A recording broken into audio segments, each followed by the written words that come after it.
simply where we go, and the word nothing in itself has become such a powerful word for us, because when someone says, I got nothing for you, you know what that means. It means like, nothing, and so now when there's a play on the word, though, that changes the whole aspect, you know what I mean, which makes it fascinating in terms of, what it does to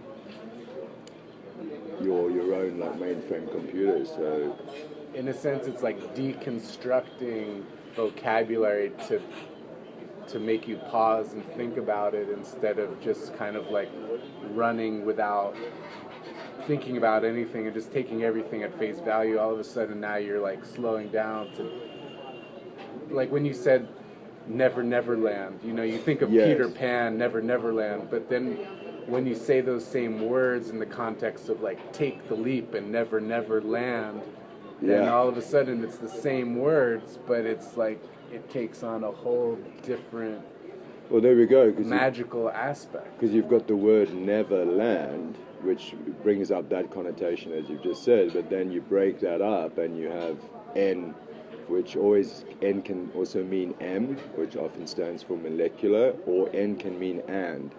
So then you have Neverland at Everland. We live in Everland, and then Nevermind becomes an Evermind scenario. You have Evermind.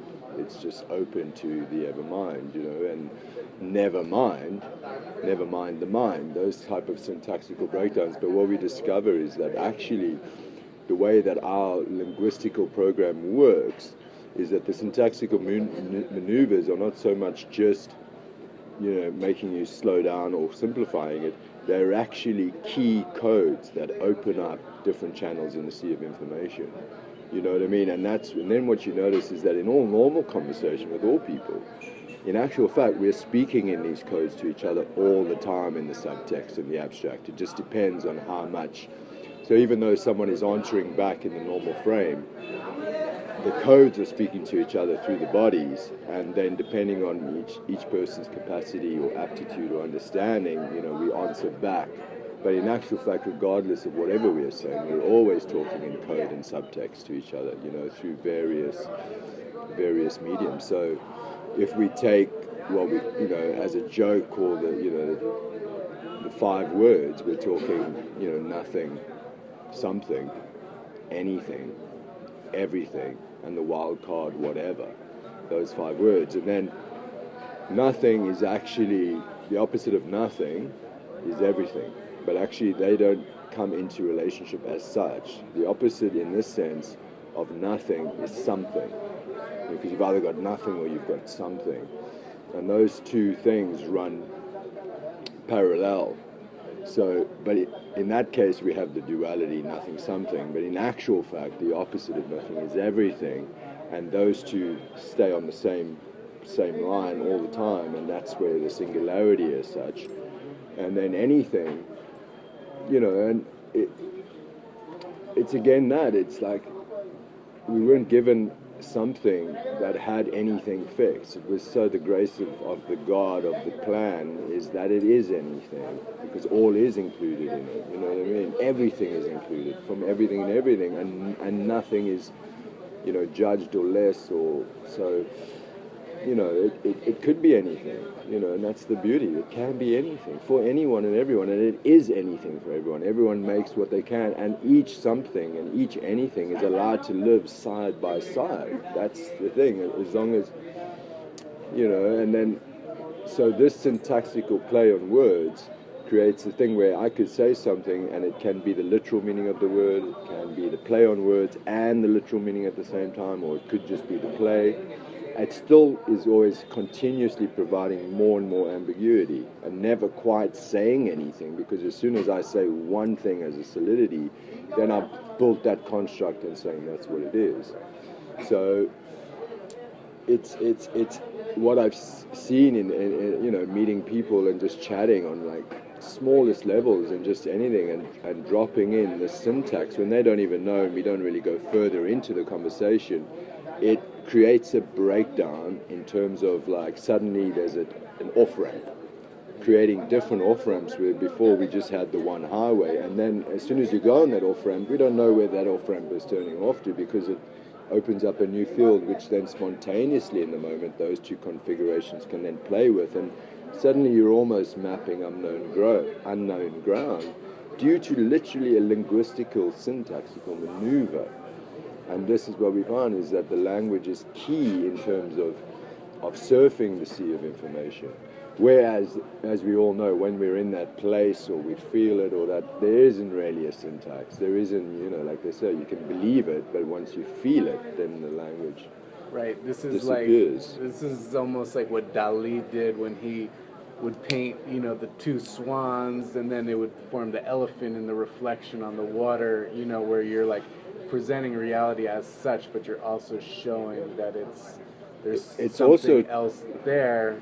It's the two swans. The language. There's the elephant. Create an openness where absolutely the mind opens, and absolutely it's freed from the limitations of social dogma and socialization. More so, because we also see the opposite side of that is where people are using emotion and syntax to create emotional reaction and response, to manipulate people by using very key words and very key tones and feelings put on those words to navigate themselves through situations with people in life, and that's where they're using the syntactical maneuver, or mostly applied with emotion, to get their own agenda fulfilled, which is where we go to the bigger framework where socialization and the system is doing that to us all the time by an insurance advert that comes on TV and plays that type of emotional song in the background and creates fear in people through language and sound and emotion.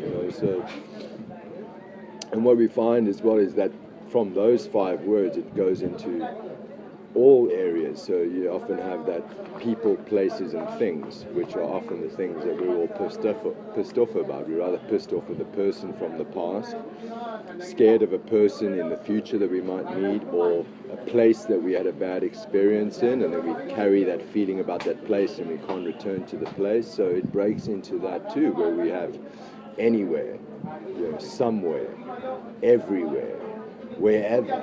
So, someone could say, where were you last year? And I was in a somewhere, which is just a somewhere. Then after that I can place on the title, but I can keep telling the absolute truth without telling anything and without limiting the story to also, because anything I tell anyone will create a picture in their mind. But as soon as I say I was somewhere, it's so open.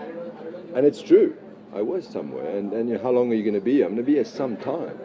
Because I don't know how long that time will be, but I'll be here sometime. And then even more so to the personal identity is that, then you've got anyone, someone, no one, everyone, and whoever. So again, coming into this virtual reality, we can say, where we've got technology cells that are spread over the grid through Skype, through internet technology, so forth. We are literally experiencing ourselves in more places at once, because we're in a coffee shop now, but in 2 minutes you can be on Skype to someone in New York and then have a message from someone in Australia, and you've got these virtual threads of yourself all over the world, playing different characters and roles, allowing yourself the liquidity, the lucidity to drift between your someone as who you are, then your anyone, then you're no one, and you're everyone, giving you such a multiplicity of experience of your own being, rather than what we used to call as such this ego, the I, the someone that I am building up my whole life, trying to be that someone to become something, which is then given a value by everyone else that can make my someone feel good. And as we know, that is a daily hamster wheel of the built-upness of the I to then feeling deflated or feeling better, whereas I can be who I need to be at the moment according to the situation, not having no fixed construct of my someone that I have to keep on puffing up, because I can walk in the streets and put sunglasses and a hoodie on and suddenly be anyone to anyone, and they won't be able to project on me, and then I can go back to my someone who looks like everyone knows him and play that character, therefore allowing a multiplicity virtual dimension of the everyone, because everyone is everyone and anyone could be anyone. And So these syntactical maneuvers, so, and if you just almost play around with conversations with people and start dropping in those things, you'll notice how it just keeps on, like you said, just keeps on opening the flower, rather than building lots of closed roses that we all can look at the closed roses and say, well, there's 10, It just keeps on flowering into, and even with people that I've first met sometimes in like parties and stuff, and I'm just not in the mood to play my someone game, who you are, where you're from, this story, and immediately starting with that, like, who are you, and what are you doing, and I'm doing everything and I'm doing nothing at the same time simultaneously, and it's busy all the time, because nothing is not a passive mode. It is not. Nothing is everything, and nothing will always be / everything. It's so full of activeness. It's so full of everything. But the old concept of not doing something even when you're doing something is, again, Zazen, Zen, whatever, all that stuff. It's the fact that whatever you're doing, you're in it in such fullness. But it's nothing for you, because you only know that nothing will ever amount to anything that will be complete and finished, that you can hold on to forever. So your greatest work, your greatest painting, your greatest orgasm, your greatest moment, as it's happening, is already passing away back into the nothing it came from. And yet that moment itself is included in everything, and is completely being repeated in sequence through so many other someone's at that moment in time, who's also having an experience of a shit on a toilet, and you've just finished your shit, and now you're laughing and someone else is crying. There's actually no separation between that, everyone experiencing the everything through all the no ones, the someones, and so forth and so forth, So mostly you end up finding that you're talking about nothing, which is so much fun, because you're talking about nothing, because after we've said anything, we know that it's already an archive file, and we'll finish this conversation and still just carry on where we started. Like, has this enriched us? Has it increased our everything? I don't know, because 5 years from now we won't hardly remember this conversation. So, and yet, the moment you put that one dot in the eye of the painting and the character comes alive, that moment is alive in your memory, in your heart, forever. You'll remember that one moment of that painting, of that eye, when you got the character, as you put the flick of the white in, and that feeling of that moment will live in you, and you can recall it any time and relive the sensations. You can relive the orgasm, if you so feel. But it's not something you can now put in a lunchbox and eat, and keep eating it and going, oh, that was my great moment of life, because already another great moment is happening, another great something is, syntactical maneuvers in us, created as a great, tributary of new information to create new memory in the moment. Because while we're really talking from our past all the time, of what we believe and construct and what is, we're actually not allowing for possibly the new configuration of memory available to the two people having the conversation in the moment to update and upgrade your files. And naturally then our sort of hard drive immediately takes out old archives that are not necessary anymore, keeps what archives are necessary, and continuous new space for new memory, because I'm not claiming necessarily that anything I know is anything. I don't know what it is. It's just, as soon as I claim I've got a something and keep carrying that something, it blocks out a lot of other anythings and everythings that could be coming my way, because I've built, okay, now I'm a Hare Krishna forever. But your Hare Krishna will come and go, and you'll assimilate that something into your everything, which now you could tell someone else the same Hare Krishna story, and they'll make it into some other anything for them.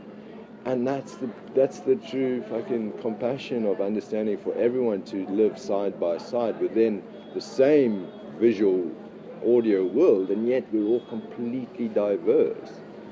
Like, what I find interesting is, I just wrote this text, a couple of months ago, Organic Cyber Cafe, which was just examining consciousness through technology, and that was sparked by my, teacher in Rishikesh. and then I come here to Pushkar and I reconnect with you, and it's like, now that I've kind of like solidified that file and like archived that data, it's like now the message is coming through you. It's like the next chapter of like the hologram feeding back, like the next level of information is like coming out of your mouth instead of, you know, expecting it to come from that teacher who initialized it. So it's like anyone can become anything, and it's like there's an intelligence that is just using us to communicate as vehicles and vessels through time and space, where it doesn't matter that it's the same person continuing it. It's just the information is going to come through to you when you're ready to receive it, when you've like passed, you know, one thing into the next. Exactly, bro. Just like you just said, because there, whose voice is it? It's everyone's voice at one moment, speaking through every possible expression at one moment, through all time and spaces, in everywhere, in all ways, at all moments. So often we get, you know, information from something, whether it might be a flyer or a person or a visual, emotional experience. And we then often, kind of puff up that object, or whether it be the person or the one experience, and say that, oh, that information is, but really it's, as the old days we used to say, it's the one voice talking all the time. But we love to take information from something and then dress up the story, whereas everything really is information in form, traveling at you for your own translation and to then be taken into your own adventure, each being spin of it. Because it's no use us all computing the same thing and coming up with the same result. And that's why every wisdom, every teaching, every broadcast through media, movies, books, anyone even speaking like in this moment will always be 90% complete, never the full 100%, because that 10% is spirit in action, its force of love traveling through time and space here in form in order to add new things to it, truly new things on the cutting edge of real time. By you're someone right now maybe taking this information as such and bring it into your adventure, and we sit in confluence again in 5 years, and let's see where it became anything for you, and I will then, as the two individuals. Hello. Excuse me? Yes. Yes. I don't know if I have any left actually. Oh, okay. Have a look inside there and see if there's something. Oh, I just ran out. Sorry about that. It's okay, thank you, sorry. You know, and it's so, that is the great thing about, we see about, you know, as the old shamans of age have always said, that the mystery holds the cards. As the collective, the mystery will always have that, the everything in its poker hand, because it makes the game, for one, so much more interesting. But the fact is that real time is operating on new information all the time. So it's not giving out 100%. So the greatest movie comes out, or the greatest book, or the greatest new bestseller spiritual work will come out, and Eckhart Tolle is, what he's telling in his books is 50% of his repertoire as such in current time on the moment, you know what I mean? And him himself is computing in his own adventure new stuff all the time, but what he broadcasts is veiled at a certain level to keep the adventure going, to keep the newness for every being, to add to give their own spin on it, which then gets sent back to the mainframe, which actually is the sun. If we want to, we won't go into that. And then the sun, in speed that we can't even imagine, calculates that information and re-inseminates it into our hard drive, which is through the water, ultimately in all things, in the memory. And then we have a new database already computed, and that's happening at a hyper, to understand time. It's not really like this, but it's happening so fast that currently in every single moment there is a new broadcast for us to like a new program that's continuously coming up as the next Windows 7, next Windows 8. But while you're then finding some that gives you something for the moment, which it does, but then holding on to it like your newfound gold, and now you're walking through the streets with a hand sack of gold kind of guarding it and cultivating it, while everyone else is walking around you trying to give you even more gold, but you've found the it now in something that happened 3 weeks ago. Where, like everything, as soon as you allow it to flow through, let go of it, there's more to come, and the abundance of information, of experience, of action, you know. It's like in Buddhism, it's called like beginner's mind, like no mind, beginner's mind. You know, like always do every action as if it's the first time you're doing this action, just to bring you into that present moment and the fullness of the present moment. Too often, humanity's just caught up in the routine, and they're not, you know, they're in their mind and they're not present in their actions and what they're doing. And you know, it's you know, what you said a couple days ago and what you're saying now is like so pertinent about this new information coming and always staying fresh. And anytime we get fixated on one thought or belief or anything, then we're closing ourselves off to the newness that is arising and the new things that we can learn. Whenever we get comfortable and we get settled and we say, okay, this is my belief system, and now like I can kick back and put my feet up and cruise through the rest of my life with this belief system. It's like we're losing out on life because we're only seeing things through this one fixed perspective instead of, you know, maintaining our openness and being alive. And you know, maybe I liked what you said about fun. Maybe you can talk a little bit about fun and 103 and what's your thoughts on fun? That's the beautiful thing. Yeah, and I mean, I like what you just said there, just to quickly catch that one, is that the reason our beliefs and our constructs don't hold up really past the next present moment is just because of that exact. Because once you have a gem that is working for you right now in this present moment, 10 days on, 10 years on, 10,000 years on, that gem cannot hold up to all the new information that has been relayed back to us, you know, even 1 week on. It's not going to see you through as such. So that's what, you know, Terry Pratchett has that beautiful character in the one book called When, the Eternally Surprised. And he's this monk who just wakes up every day and says the same thing to the same tree every day and goes, oh my God, look at this tree. It's good, it's new. When did it get you? You know, and that's the child who actually doesn't create references from the day before. So, and again, the funny thing about fun is that we've all kind of almost forgotten about that word in a way. You know, it's such a simple word that, and we all kind of know what fun is, but a lot, maybe as we grew up and someone was trying to become something that would be validated by all the other someones, and everyone could give us a pat in the back, and that high pressure zone pulled us into the idea that, like, you know, some things were fun and some things aren't fun. So we started separating all the fun moments, and like, so work wasn't fun. This was fun when I was with my girl, and the video night's kind of fun, you know. And but now I have to go do something that's not fun.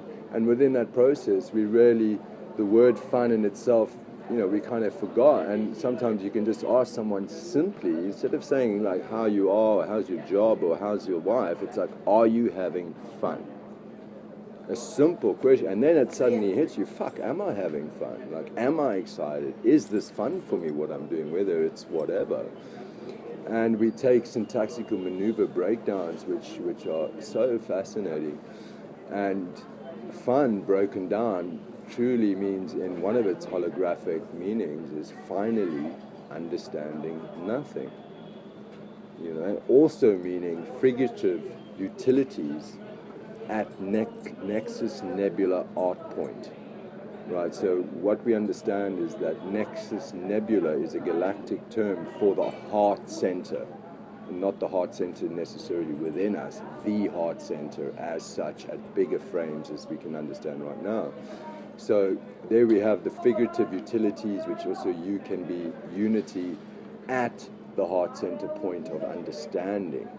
And when you have another term, which is what T stands for in the holographic breakdown, and T stands for at the great central standing, which is another galactic term for basically when we all align on a certain understanding, then we all stand in that century, and we can then operate from that central understanding. From a central understanding, it is still a broadband mystery into the future from that central standing, into further and further expansions of broadband and broadwidth information, which then make that old central standing still a foundation, but nevertheless as old as your pair of socks when you were 9.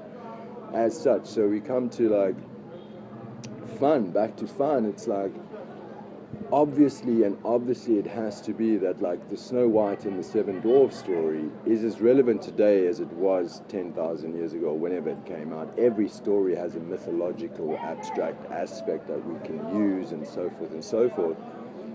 And we've got so many of our, let's say, our present Mo, where we've got, you know, J-Man, Jesus, hierarchy teachings, esoterics, Blavatsky's, we've got the Buddhist house department, we've got, you know, the different religion maps, which will all take you there. You know, even Snow White and the Seven Dwarfs will take you there if you break it down. Even row, row your boat gently down the stream.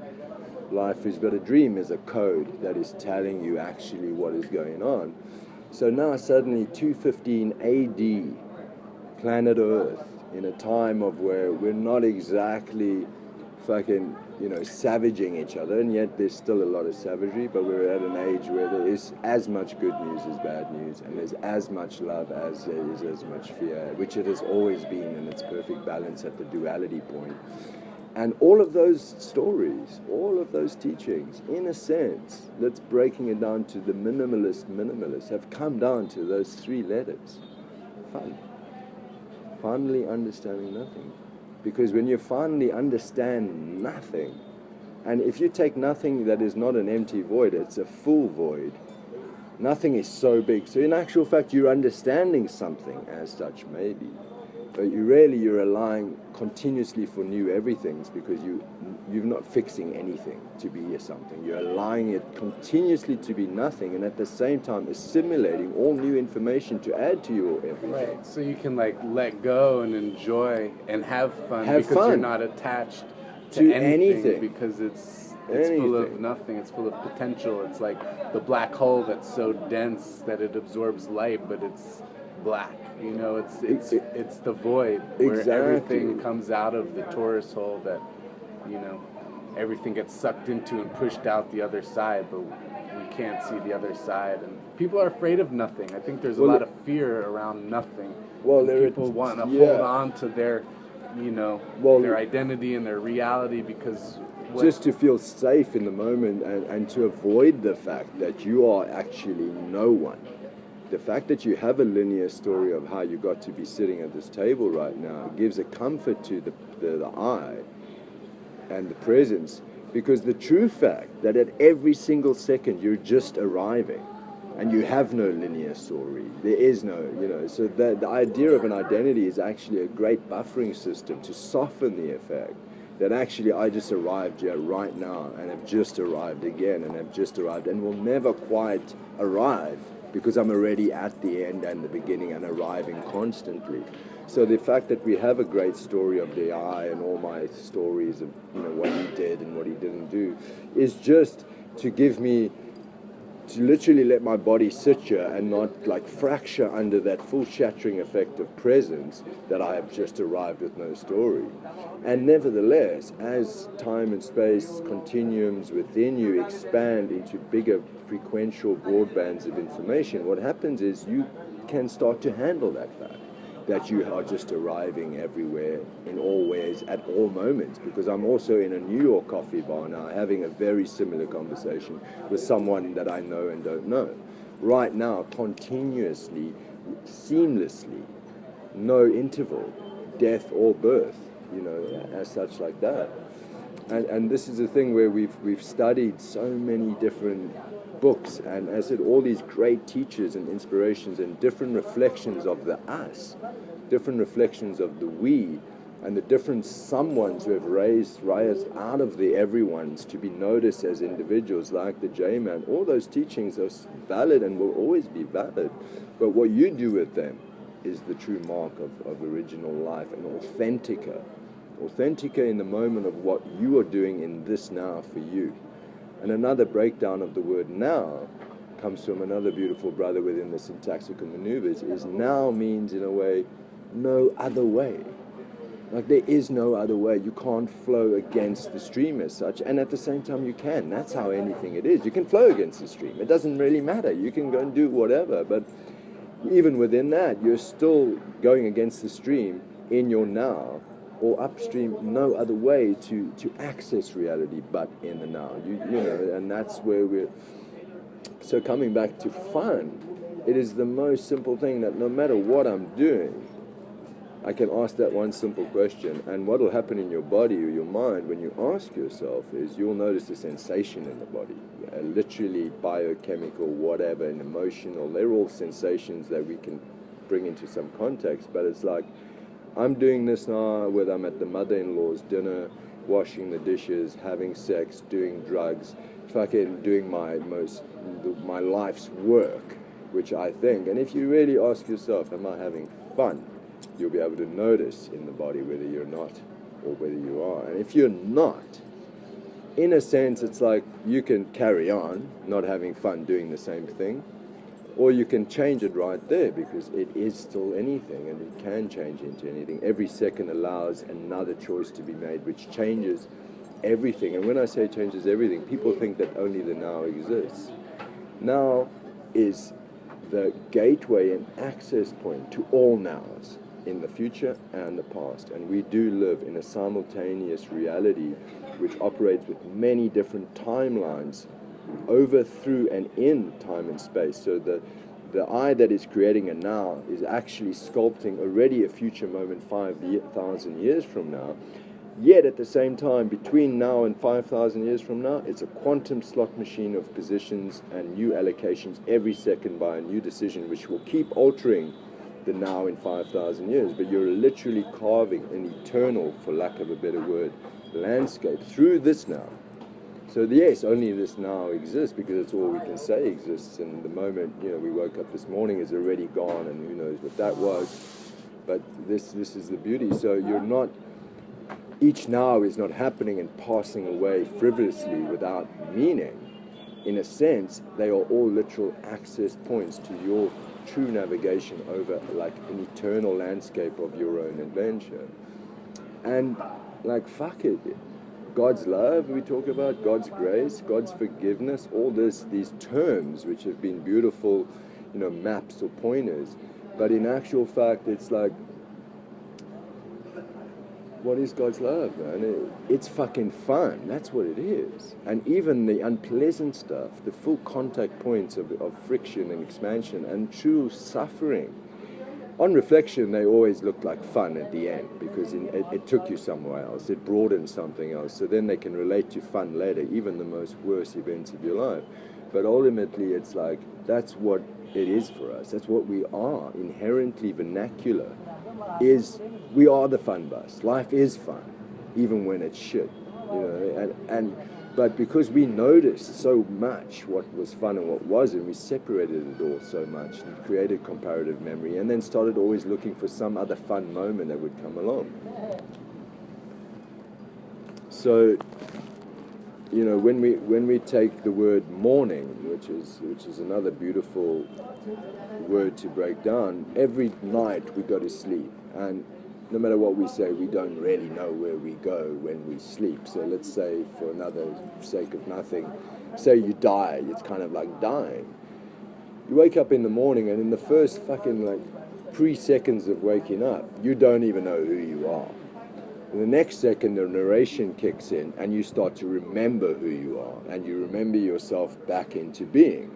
Then before the moment that you add all your constructs onto yourself with all your different identities and your present activities, you know, and morning, let's go back to that, is molecular zero orientations are, M-O-R, negotiated and negated in G, meaning that every morning you're actually reset to zero.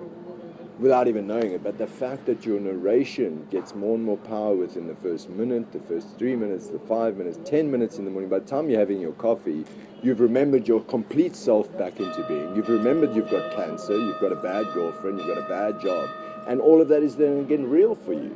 But the moment that you came out of death sleep, actual fact, morning means reset to zero. Zero orientations, 0 points. Morning, molecular zero orientations are negotiated again through your death sleep, where you've connected, as they say, with your bigger selves, your smaller selves, all that old jargon, whatever. But nevertheless, you are reset at 0 point in G. In G means in the sun, in the galactic opera. G is the sun, is our like host. Chill in G, chill in the sun. Hermes, sun is Hermes, it's home as well. H breaks down into either Hermes or home. Home at 0 molecular energy. 0 point holds all anomalies, holds everything, all extremes, light and dark. And it's not about now necessarily going, oh well, then it's what, I should be 0. I should be like free from anomalies or free from the adventures of the somethings. No, because we are the 0 point, and we're all the somethings on top of 0 point, enjoying them completely every day in all the fucking beautiful galactic drama, the earth drama, the dramatics of the most smallest things, in all relationships and everything. And the voice in your head in itself is the opera, enjoying that schizophrenia of being everything. And that's what people say, the old gurus, I am that. He goes, what more can I tell you? What more do you want? I've just told you you're everything. No wonder we have schizophrenia in our heads with 3 or 4 or 5 different eyes, because we literally are everything and tuned into a network, a cellular network, which is everything, which is connected to everything. So there's so much coming through us. And again, back to the simplicity. So all those thousands of years of teaching so far, let's say, as such in this present timeline, 215 AD, breaking all down to fun. Are you having fun? Because if you're understanding J-Man or using his map or understanding Buddhism or understanding any tool that you so choose to use, you'll be having fun. You know what I mean? Discarding it along the way and allowing, for new fun, because fuck it, let's have more fun, because we've done a lot of work as, let's say, as a humanity, as a planet Earth, and we finally get to a stage where we have a bit more space, some of us, to think, and others are still, creating space for themselves to have more fun. But we forgot that maybe that is the purpose of life, rather than the quest for some high attainment, which then only the fun will start. No, it's like actually we're having fun, supposed to be having fun. And as we all know, the more and more we grow, we do find that depression gets more subtle, it gets less overwhelming. We find that the manic states, the afflicted states, get softer. They start off really hard, So, and always on reflection, all some things that came from nothing come back to nothing, which shows at the time that they even happened, no matter how big they were nothing. And fun bus, initiatives and parameters, just activate that within yourself and follow the feeling of what you feel is fun, not what you think is fun. Because what you think is fun is often could be so many different thought inseminations and transplants into you, from whether your parents' fun, your social fun, the people around you at present, they're having fun with what they're doing. I may be in the group, but it may not be my fun. Nothing wrong with that, but move away, get out the way, change that dream scene, because why should you spend 1 second longer in any scene? Even the mother-in-law's dinner. Look, I had a starter and I wasn't having fun anymore. Bye, people. No social awkwardness or conditioning to keep on upholding and playing this game of keeping everyone in a fucking comfortable seat. True fun is honesty. True fun is honesty through that love. And when you're honest, there's no backlog. There's nothing you're carrying, nothing more you have to say or defend, and more RAM, space, processing, everything to have more fun, because we have space. Space breaks down into S, break, pace. Space pace is the pace at which you are traveling through space, which is the speed of your frequential fun, you can say, you know what I mean? So, and this is what, and time, you know, is T, at great standing, at central standings. I'm at E energy, at E frequency, or time at central standing, me. I am me. I am the I in the me at the central standing in time, traveling through space at a pace of my present frequential aptitude, my present speed of processing. And every speed is perfect. Every speed that everyone is at right now is perfect. You don't need to go faster or slower. You don't need to get to the end at all, because we're actually all perfectly naturally changing without even knowing we're changing. Yet the fact that we try and change all the time, you know, makes you feel like you're not changing, because then time slows down, because you're focusing on this problem you're trying to change rather than the natural pulse that you cannot avoid. So again, the dropping of everything into nothing, and from as soon as you're in a nothing, where then you're nothing and the painting comes. But you came with such a big construct before of how this painting should turn out. 5 minutes into, you realize it's fucked. You crumple up the paper and try again, because you've got something you're trying to make. As such, you know. That was back being Boom. Yay! Yay! That was fun. I had fun.